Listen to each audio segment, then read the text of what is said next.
This is the Stacking Days Podcast, the podcast about the healing experience of recovery for people of color by people of color. This show is for the purpose of education and connection and is not a replacement for therapy or recovery care. We suggest you seek out the support of a trained professional for guidance with your specific circumstance. I'm your host, Ray Donovan, and I've been alcohol-free since September 2021. Welcome to the show.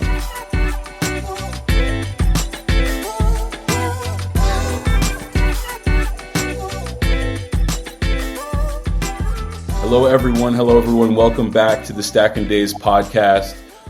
Again, I am very excited about today's show. It's actually been a little bit of time coming and trying to negotiate a time and a window for us to connect. And again, I always say that I'm excited. So if anybody out there who's a listener is tired of hearing me say that, please chime in and reach out to me. Let me know. I'll try to find a different way to lead into these conversations. But I have Cassi Corona with me today. She is exceptional. She's, extremely talented and working in so many different spaces right now. She has a fantastic story and journey that she's going to share with us today, and I'm excited to get into it. So without further ado, I'm going to invite Cassi to the mic to introduce herself. How are you doing today, Cassi?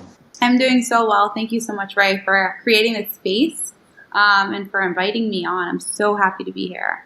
Thank you. Maybe for the audience, give them a little bit of an insight into Cassi. Where are you coming from? What do you do?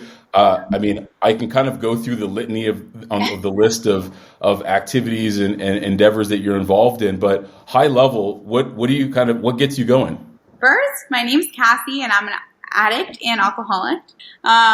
Super excited to be here. Very sober, living life straight edge sober, as I just learned recently that I'm straight edge. That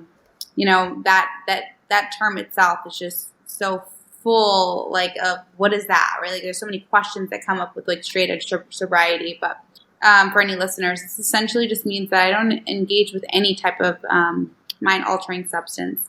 So I'm super sober. I do drink coffee, though, so I guess there's a little bit of that. For my profession, I'm an organizational psychologist. I got my master's and probably going for my PhD or my doctorate in the next year. But ultimately, I'm an entrepreneur. I'm multi-passionate, so I have a lot of different things, interested in doing some investment opportunities. Diversity, equity, and inclusion is very close to me. I also do an Empowered Women of Boston group, so I'm a co-founder of a women's group in Boston that meets quarterly to really just amplify the voices of women in the Boston community, whether they're entrepreneurs, stay-at-home moms, across the board, just women, any type of woman from any background is welcome that just wants more connection, money, or whatever it is. But ultimately, I'm sober, and I think that's the main reason why we connected. Mm-hmm. And I'm super excited to be here to just talk about my journey, to talk about how I have transformed in the 4.5 years of my sobriety, how it still is a work in progress every single day, and how I still have to choose every single day to put my sobriety first before anything. I appreciate that. 4.5 years. I'm approaching 2 years, and I can only imagine the amount of work that goes into 4.5 years. I love talking to folks who are in longer term sobriety, just because, even for myself, there's just so much continued learning to be had. And I'm sure that you find that even in your position when you're looking to others who maybe have been doing it longer than you, or maybe even less than you, right? Yeah, it's fascinating. I do feel like we are becoming super progressive in the sober, the whole community of sobriety is just becoming way more progressive. And that, what I mean by that is that people with lesser time are so much more proactive. Mm. Or maybe that's just what I'm seeing and hearing. I have 4.5 years, but I have people that only have 2 years that are way ahead of me in their community and being look what you're doing. You're almost 2 years sober and you're already giving back. And you're aware of what you the creating the community and being aware of amplifying marginalized community voices, right? The voices of marginalized communities. So for me, it's one of those things where I'm 4.5 years sober, but it took me so long to actually be progressive and think forward and think about the people that also need to hear about this and that also need that support. My journey was I was very isolated. I isolated myself for the first 2 years of my sobriety, where I didn't want any help. I didn't think I needed help, and I didn't want to go to AA rooms, or I didn't want to connect with people. I just didn't want to do it. There was fear associated with that. There was a lot of different things underlying, but I know it's scientifically and psychologically proven that community allows you to feel supported and also helps with your depression, and there's so many different benefits of community. So anyone that's listening that is sober, I would always urge you to just reach out to all of us, right? Because we're here. The sober community is ready to like give people hugs, literally, and just take this and take them. I mean, it's beautiful that there are so many folks who are visible, and not just visible, but also willing to kind of, be open armed, right? And accept folks in who are, for all intents and purposes, like perfect strangers, right?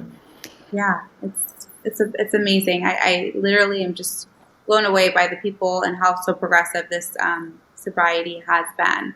And I'm grateful to be. I am. It was very hard in the beginning, but every day is a work in progress. I feel you there. I definitely empathize with you. I wanted to like reverse all the way back, and we're going to get into the sober journey. And but briefly, do you mind just kind of bring us all the way back to the beginning of like what your relationship with alcohol looked like, when it started, kind of what was your why behind why you drank, and then we'll kind of get a little bit more into that bridge into kind of like the brighter days that you're now experiencing today. Yeah.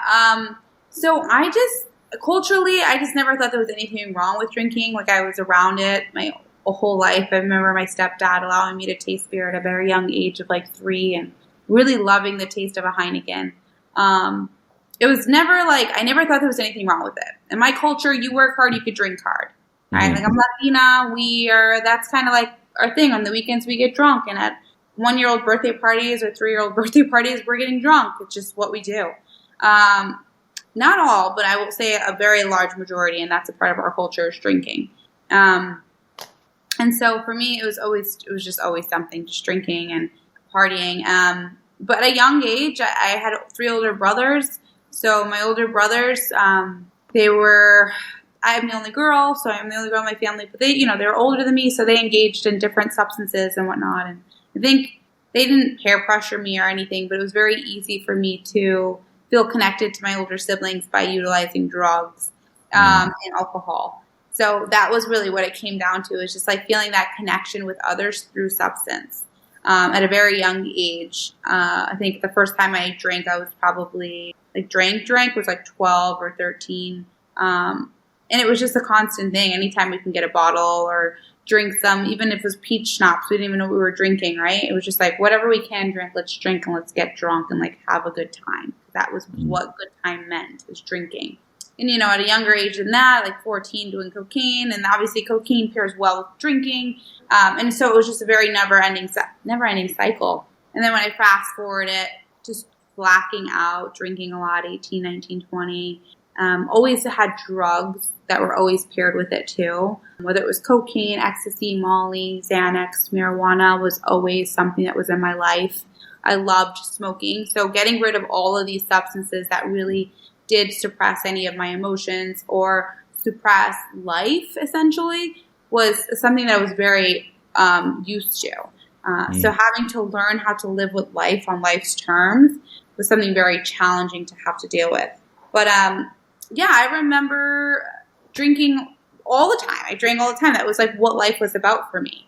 It was so much so that I became a sommelier, not level 1 sommelier, but level 2 sommelier. And that paired really well with my lifestyle of working in hospitality to sell high quality wine. And when you're in hospitality, a lot of way you socialize with your coworkers is to drink also. I was a bartender and a server and a banquet server. I did all these things, and alcohol was always there. It was part of the lifestyle. You get out late, you drink, you wake up, you go back to work. It's just like kind of the cycle of life. And like I said, I became a level 2 sommelier, and that's how much I loved drinking. And it was just about the whole wine experience.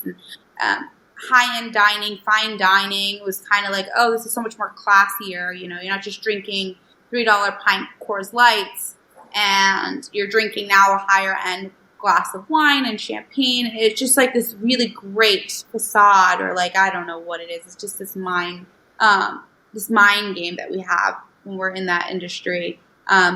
But ultimately, it was never ending. It was never enough. For me, it was like, if I had weed, I didn't want just regular weed. I wanted the best weed. If I had wine, I wanted not just regular wine. I wanted a Margaux or just enough to pop, and I wanted like the best of the best. So it was just never ending.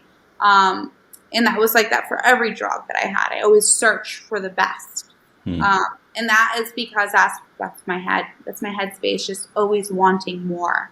So I think that for me, it's just my life, like just getting lit, turning up. I even moved to Las Vegas. So I was like, I'm going to move to Las Vegas, and my plan is to party hard and work hard. And so that went really well.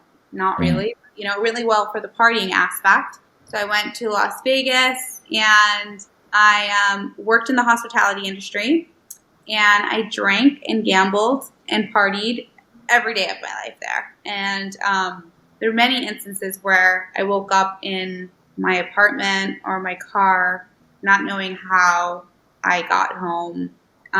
There were many times that I would say I would go out for the night and not drink, but that never really stuck. It would just be like what I would say and just never stuck. I have drugged my friends, like I was a very terrible person. It was just like, everyone should be getting turned up. Why doesn't everybody want to get turned up? I don't get it.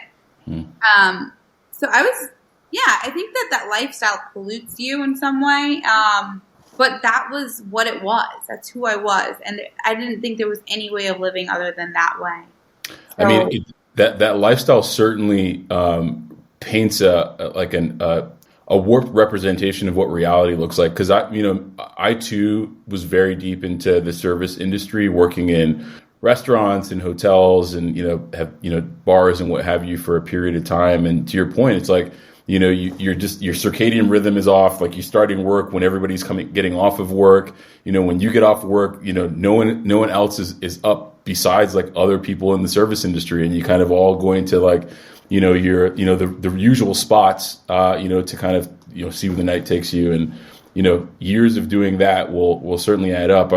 I am curious. I mean, it seems like at a certain point in time, you either had a recognition that it wasn't working for you anymore. Was that an external kind of force that made you recognize that, or did you just come to terms on your own that you needed to kind of pursue a different path? It's very interesting, because I just didn't think there was anything wrong with my drinking. I thought it was normal, and everyone else was the problem. My now husband, he was so patient. He would say things like, this isn't sustainable. This relationship isn't sustainable. It won't last if this is how it's going to be. But I'm like, you've got an issue. You met me this way, so I don't understand what your problem is. But it was also internally. It was this feeling of realizing like everybody around me was just like still in this rut of just drinking and smoking and drugging and just like, and I didn't see any forward motion. I didn't see like, why are we doing this? Like, what's the point? Like, what are we doing getting out of this? And even when I did get sober, I didn't think there was really a problem. Like, I was asked to do Sober September in 2018. And I was like, all right, this doesn't seem like hard. Okay, I'll do it. And I was like, I did it. And I was like, my life is so much better. And then I started getting really honest with myself. Like, I had a problem, because when something big would happen, like that would be very triggering, I would instantly feel my body wanting to go like smoke or drink about it. But I realized I couldn't. So I had to learn with like life, like this is real life. Like, I have to live with life now. I don't get to just drink about it.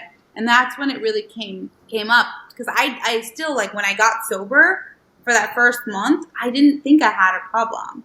Like, I would get blackout, do the craziest things, but I just never thought that was a problem. Again, like, I saw that in my life, like, all the time. It was just like, that person was just drunk. Like, there's nothing wrong with it. Now that I'm like where I'm at, I'm like, that is not natural, and that's not a healthy life.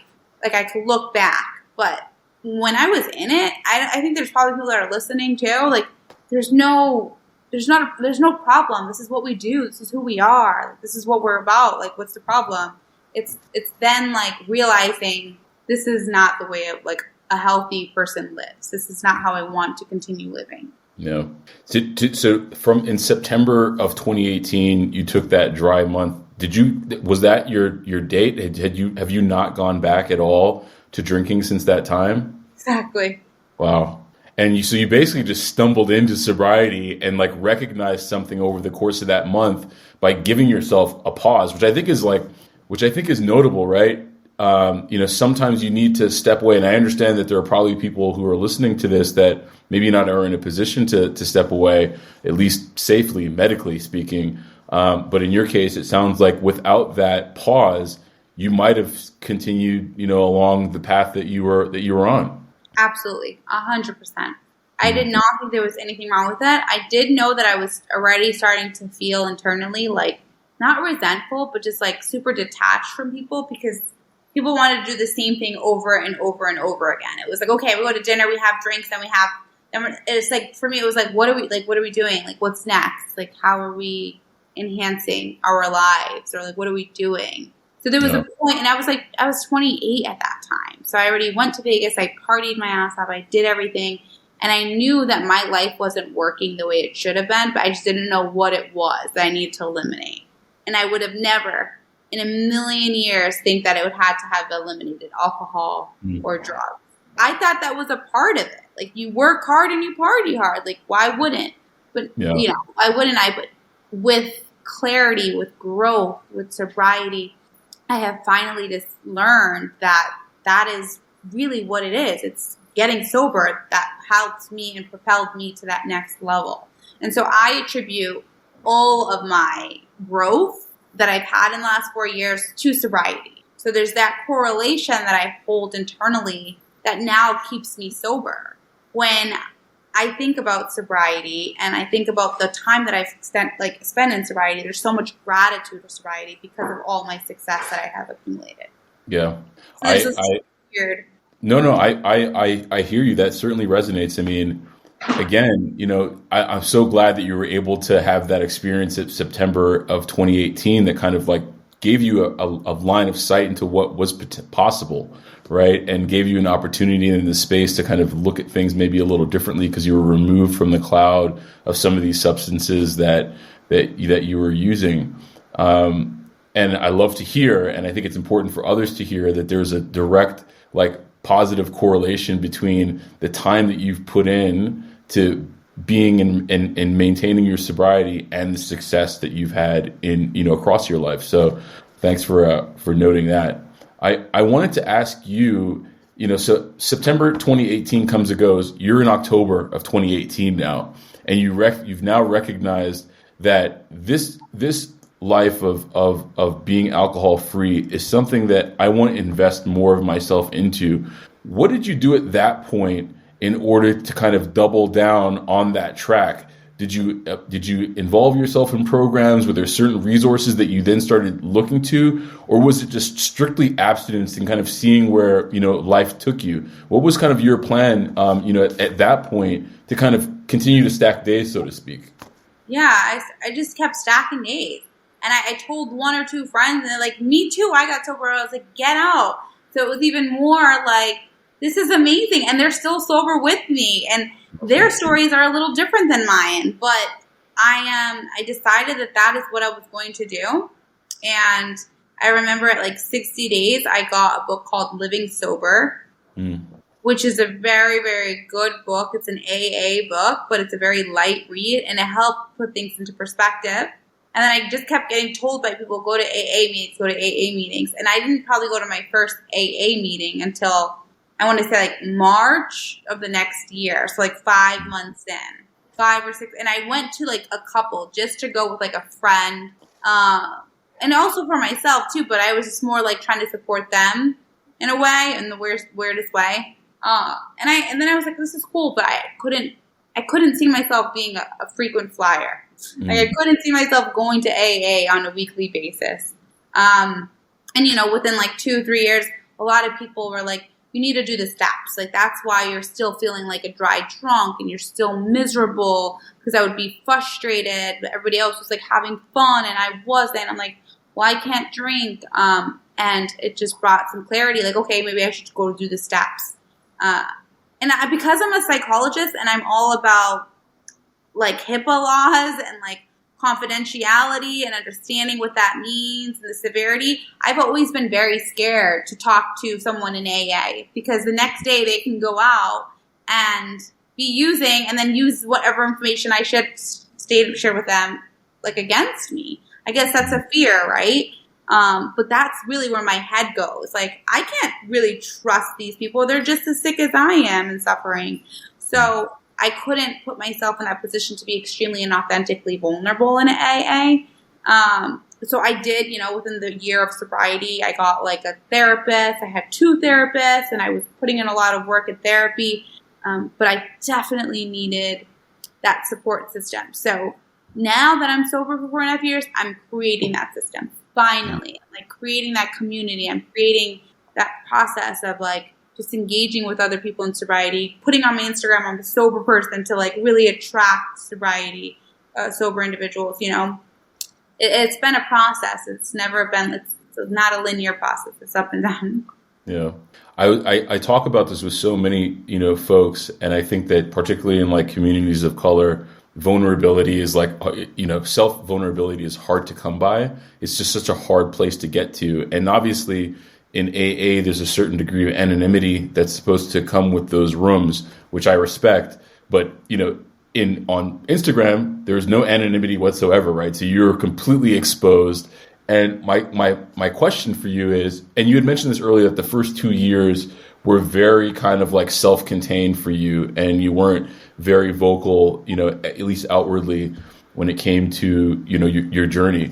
How did you cross that threshold around dealing with your vulnerability and, and kind of meeting that monster where it was and slaying that monster to move forward? Because I think that overcoming that hurdle is huge for people, whether it's just reaching out for initial, help from a loved one or someone who's in your kind of closer in support network, or kind of at a more extreme scale, being vocal about your story and your struggles with the strangers of the world. So I am curious to hear, how did you cross that threshold and become more comfortable in your own vulnerability? So I think it has something to do with motivation and like the motivating factors behind like what is the intention behind sharing it, right? Like for me, it was like realizing I needed to have a community, and that it was all motivated. I was just motivated at a certain time. There was also confidence to apply. So motivation and confidence. I felt confident enough because I had certain time under my belt to be able to speak about it in a way that was open and outward. I also felt like if I spoke about it too early, then I would be held against me in some weird way. So I said to myself, like, let me accumulate a certain amount of time and then I could speak about it freely.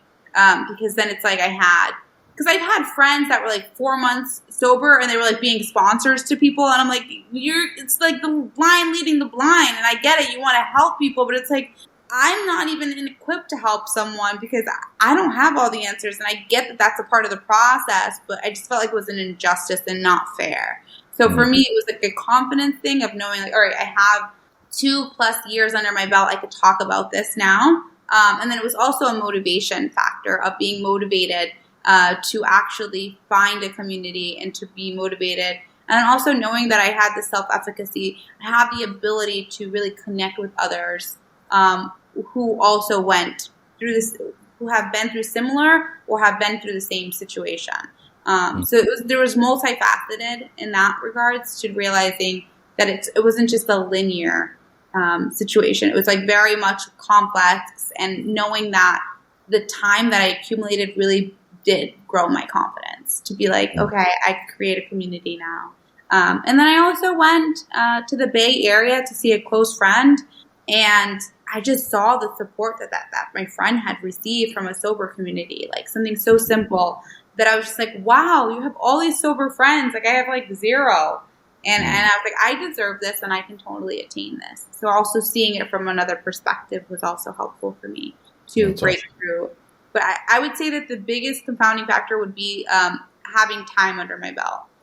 Yeah, I mean, time, they say heals all wounds. Not necessarily always the case, but you do feel more courageous when you have more time that you can tap into versus, I mean, I remember my first 30 days. I mean, I wasn't talking to anybody about anything. I was just trying to like keep it together as best as I could. So hats off to you on that September 2018, entry point. Do you remember the first time that you shared out? I don't think so. I know that I don't like my first real like share at like a meeting, AA meeting, was like last year, like this year actually, the year that just passed. And it went like all black. I went all black. Like my whole everything was like I couldn't see anything. Like I just blurted it all out and let my higher power just speak through me. But yeah, and then I know that like at my 90-day mark, I posted on Facebook or something like I've been 90 days sober or something like that. But it wasn't like, I wasn't talking about it all the time. Now I'm like talking about it all the time. And I have people in my life that are like, your sobriety doesn't define you. Yeah. And they try to tell me that I shouldn't speak about my sobriety as much as I do. But my thing is, are you crazy? Like, I'm who I am because I'm sober. Like, of course I'm going to talk about it. Like, I'm not going to keep it in. Like, the reason why I'm able to stand here and hold myself together is because I'm sober. And I attribute so much to my sobriety. So, of course, I'm going to speak about it. But a big part of what I'm doing for work is, like, to help organizations understand, like, their employees' well-being. And sobriety, over 20% of adults that are in the workforce are sober curious. And if we can create organizations that are more mindful and also like allowing that vulnerability in that space to just talk about sobriety, I think organizations would really strive and be way more productive and effective. Because I know I'm a walking testament to sobriety and productivity. Let's go into that. Let's talk a little bit about your work and how you're advising some of your corporate clients around how they're structuring their organizations as it relates to the well-being of their employees. Because I do agree with you, and particularly when it comes to environments that are alcohol laden. Oftentimes in the corporate world, there's this stigma that you can't move ahead. You can't be productive. The big deals aren't getting done unless it's happening, over a cocktail. So what does that look like for you coming in and being an evangelist for a different perspective on how to kind of structure these environments? Yeah, I think the biggest thing is just asking organizations, how are they really celebrating and enforcing success? We know that employee well-being is a big confounding factor right now in organizations. So employees are interviewing with organizations, and one of the biggest questions they're asking right now is, what's your organization's culture? And what they're really asking for is, how do you take care of your employees? They're not asking to say, like, do you guys have Jean Tuesdays, a day that you can wear jeans to the office, or what's the work-life balance look like? They want to know how they're going to be valued by their organization. And a great way to value your employees is to create psychological safe spaces. What that means is allowing people to be authentically themselves. So for me, myself, is saying I'm sober, there's going to have negative connotations surrounding that, right? There's going to be a lot of different stigmas surrounding saying I'm sober and talking about that in the workforce, because you're going to say Jimmy's got a problem with booze, or Sarah can't contain herself, rather than saying, wow, that's amazing, good for you, that's great, how can we support you? And so we know with employee well-being, there's many different factors, right? Like we have community, we have support, physical, we have financial. But if we can really tap in to recognize that family, like their support system, everything needs to be, especially after COVID, if we look back in like the last couple of years, we had COVID where people were working from home. They got to spend more time with their families. Now they're being back into the office. And how do they celebrate success? They're taking them to the bar rather than celebrate success and allowing the family to come and do something like their families. Like they were with their families for 3 years. Yeah. Employees want to still be with their families. So instead of taking people to the bar to celebrate and do employee team bonding or whatever they want to call it, let's create environments where people could show up with their families and create that connection and that community. So I know because I have clients that are in the sales industry that's a very, very agile, like a lot of fast movement. There's a lot of pressure, and a lot of the pressure is taken off and cut off with alcohol and booze. And a lot of the times they reward their employees with alcohol and booze. Let's think of other options. Maybe it's getting a big box at a game and having everybody bring their family rather than just going to a bar and drinking all the booze. Or let's have a field day, right? Like where we bring everyone and do active, like physical, and bring the kids and doing things that are going to be more integral to the employees could feel more connected to their colleagues, but also have their family and think about their physical and mental and emotional health. Yeah. It's interesting. I was just recently having a conversation with a friend of mine, and he's in sales in an industry that, culturally the industry standard is a lot of kind of whining, dining, drinking, but he's recognized for himself that, this is something that he wants to, take a pause from, figure out how does he moderate away. I mean, I'm not going to, to say whether or not he has, a substance use problem or not. If he does, moderation, as we know, is a challenging, tactic to employ. But my point and my question for you is, he's an individual in an environment that is overwhelmingly, alcoholic. And, so maybe the culture isn't best suited to support him in that well-being journey. But what advice would you give to an individual employee that's trying to find, a dry spot in this kind of like overwhelmingly like wet atmosphere that, is ultimately very kind of like unhealthy?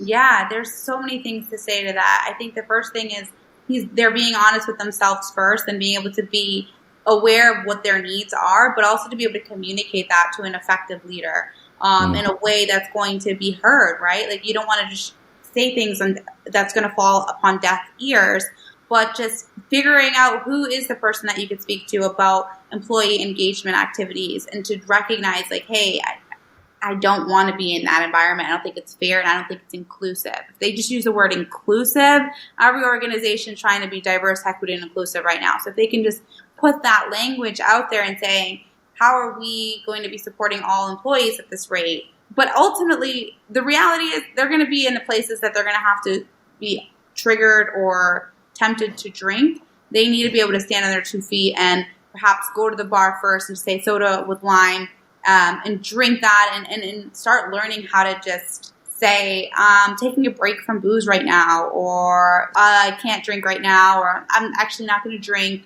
But I had someone in sales that I knew that was sober for 9 months, and then they had a work event, and the environment stimulated them to drink, and they lost their 9 months just because of work. And then there were other people that were in that space that lost their job because of behavior. So how many different people lose their jobs because they're drinking at events and then they act out? Yeah. I mean, it's certainly, exercise in like protecting oneself, because to your point, you're, regardless of where you are on your journey, you're going to be in environments, professional or other, where there are going to be things that trigger you, right? And it sounds like you're very comfortable in expressing where you stand as Cassi in your journey and communicating that to others. What are some of your kind of go-tos that you use to kind of diffuse an environment that would be asking you to do something that is not going to serve you? Yeah, it comes to self-awareness and that confidence and knowing that no matter what other people say, like I've been told, what do you think, you're better than us? I've been told so many different things. I've been had drinks put in my face, like just drink it. And it's, you're just like, wow. Like there's just this self-awareness and this awareness of the situation of knowing like, that's just like, this is what you're going to deal with if you're drinking, like people like that, like they're not going to understand it. But ultimately it's just standing on those 2 feet and saying, I'm taking a break from booze. At this moment, I'm not drinking. Keeping your drink full too, with like soda water or whatever it is that you want. There's also some really great NA beers if that's something that's okay with you. It might be a trigger or too early for you to do that, but there are some really great alternatives out there. It's such a stinky situation to be in, sucky situation to be in and just be like, oh, having to feel like you have to defend yourself, but you genuinely don't. Like, you can just say like, no, I don't drink, or I'm not drinking tonight. And if someone persists, be like, would it make you feel better if I'm drinking with you? Like, why are you so insistent on me drinking? It's not what I'm going to do. It's so hard. It really is. I would just say to just stick to your truth. Yeah. I love how you tied that up. Stick to your truth. Remember why you stopped in the first place, and just kind of check in on that. Oftentimes what I'll also do is I'll just kind of play that tape forward. Like if I end up having this drink with you, I mean, for example, like the gentleman or lady that you were talking about who is 9 months sober, I'm sure that they weren't thinking about it in the moment, but after they took that drink and just kind of playing that night for it, it probably didn't play out the way that they, had wanted to. And sometimes that's just enough of a pause, in the moment to kind of like reorganize your mindset around, what's being asked of you. And ultimately, we all know if people are asking things of you that, are not serving you, then they're obviously not thinking about you in your best interest. So that's something to keep in mind too. Yeah. Like most people just want a drinking buddy, right? Like, once you start determining like, okay, does this person really want the best, has the best interest for me, or do they want me as a drinking buddy? You could see and determine that fine line, and then choose whether or not you want to be even associated with them. I don't care if it's your boss or someone that's going to give you a promotion. Like what it is, just know that like if they really, really want the best for you, they're going to respect your decision. And if they don't, then it's your time to walk away. Have an exit plan, an exit strategy, and to leave. Once it gets overwhelming for you, that's your key. Listen to those indicators, those key indicators to tell you, like, it's time for me to go. I very rarely will stay in a situation that makes me feel uncomfortable. Yeah, that's important to note for folks. And just like a great life lesson, generally speaking, whether you have a problem with a substance or not, right? Like just listening to your body and know when to exit stage left when appropriate. I wanted to also ask you, 4.5 years in, what are some of the tactics and the tools that you turn to today in order to maintain your sobriety and maintain the lifestyle that you've been able to create for yourself? Yeah. So basically recently I just started training for a bikini competition, and that really helps me because it's a new goal that I'm going to be looking towards that keeps me super distracted, and there's no alcohol that's allowed in it anymore. And It really helps me stay focused. But some other tools is I trick myself, psychologically speaking, into saying, if I get here, then I'll drink. I mean, I said that for my bachelorette. I said that for my wedding. I said that for my graduation. I said that for so many different milestones. If I get there, then I'll drink. And I get there, and it's just never worth it. Like, there's nothing that, like, I don't want to take my sobriety date away. Like, that's so close to me. I'm so, like, driven by that one date. Like, I get not everybody operates at this capacity. I understand that. Like, the way I'm talking and what I'm talking about is not going to be resonating to everyone. There's going to be someone that clicks. Like, trick yourself into believing you can make it, and once you get there, set a new goal. Like, set a new goal. Don't stop. Just like, okay, all right, the holidays are coming in November in 6 months. Cool, get there. Let's see what happens when you get there. And when you get there, make sure you have some really good people around you that care about you, that don't want that to happen to you. And also just know that's not going to happen. That's not who you are anymore. I also plan all my vacations and trips with intention. So it's like I'm not going to just be hanging out. I do things. I'm going to go watch the sunrise. You can't drink at night, late at night. Then you're not going to wake up for the sunrise. I'm going to go to a meeting, a local meeting. I went to South Beach. The Sobe House in Miami is amazing with beautiful people in there too. You're like, wow, they're all such beautiful people. They're all sober with great stories, and you're just like, it just keeps going. It's a flowing of just like being very intentional of how I live my life now. I love that. You mentioned sober travel. I know that's something that is also very kind of near and dear to your heart and like your experience. I read an article in National Geographic, I think it was like this past week, where they were talking about sober tourism and like the expansion of it and how it's now starting to get a lot more traction and attention.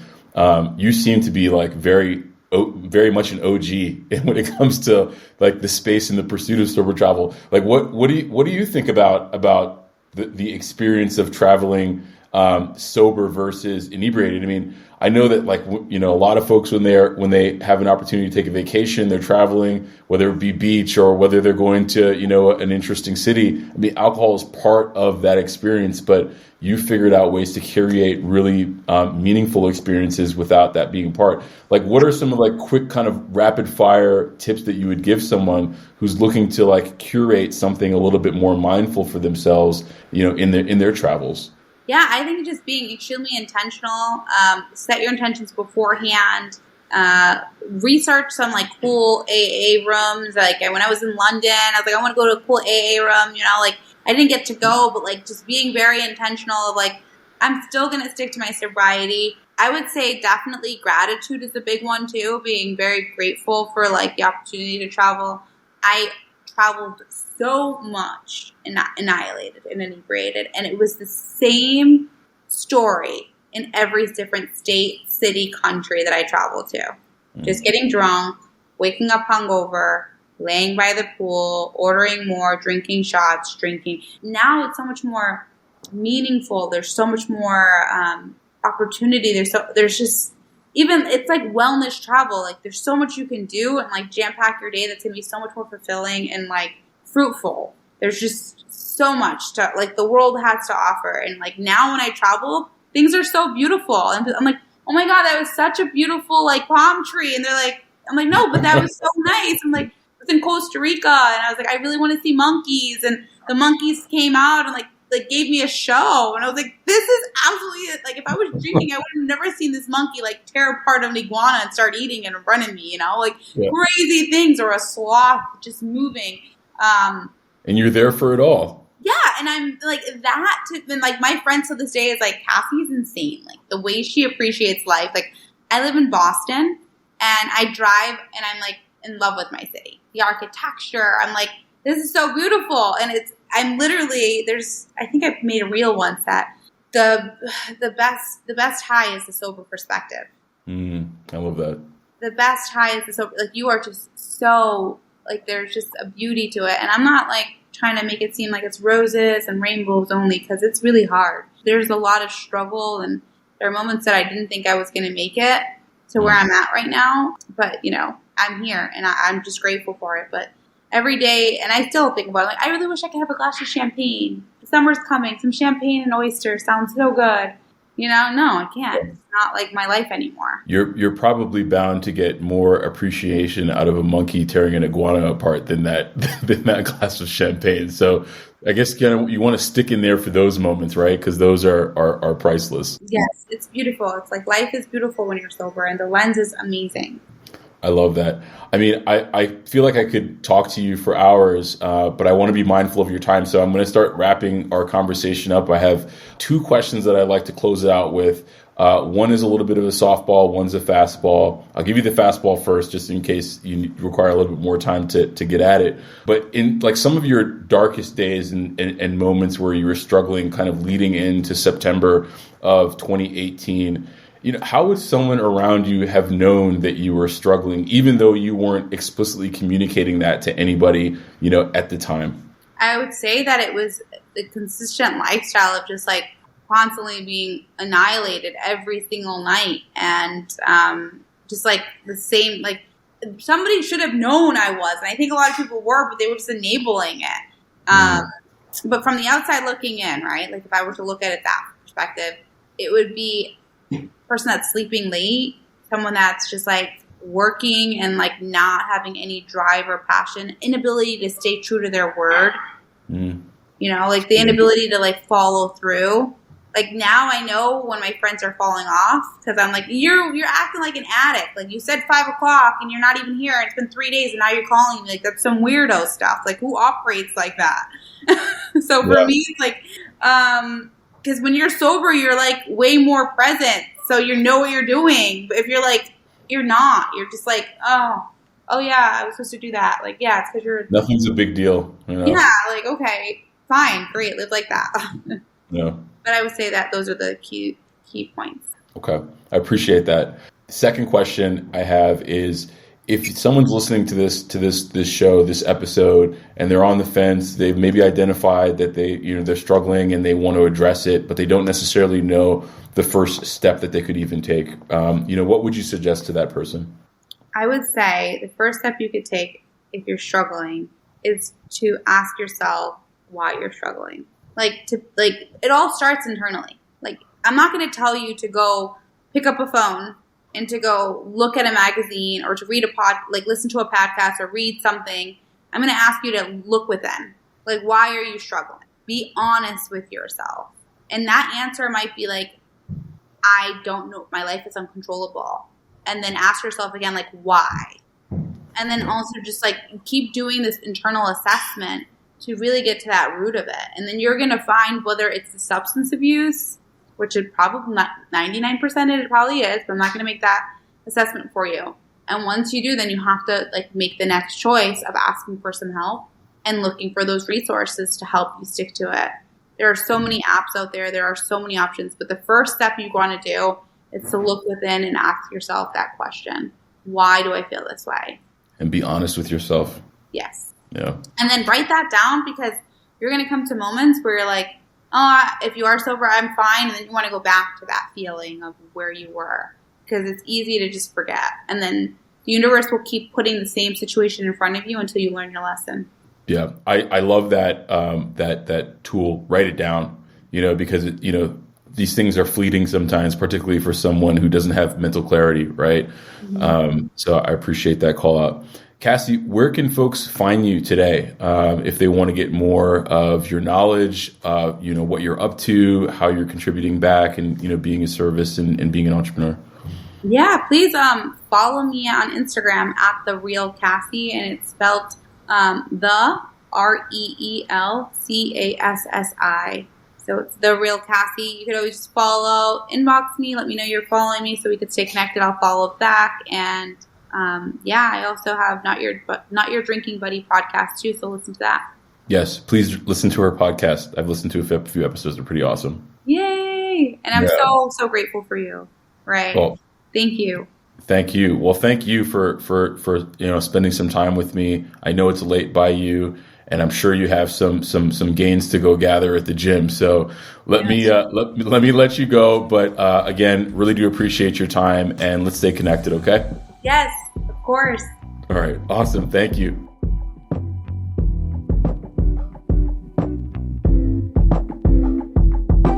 Thank you for listening to the Stack and Days podcast. If you'd like to get in touch with the show, email me at rdg@stackanddays.com or follow us on Instagram at stackanddays. If you like the podcast, please rate, review, subscribe, and by all means share it with a friend who you think needs to be invited into the conversation. Until we meet again, be well, one day at a time.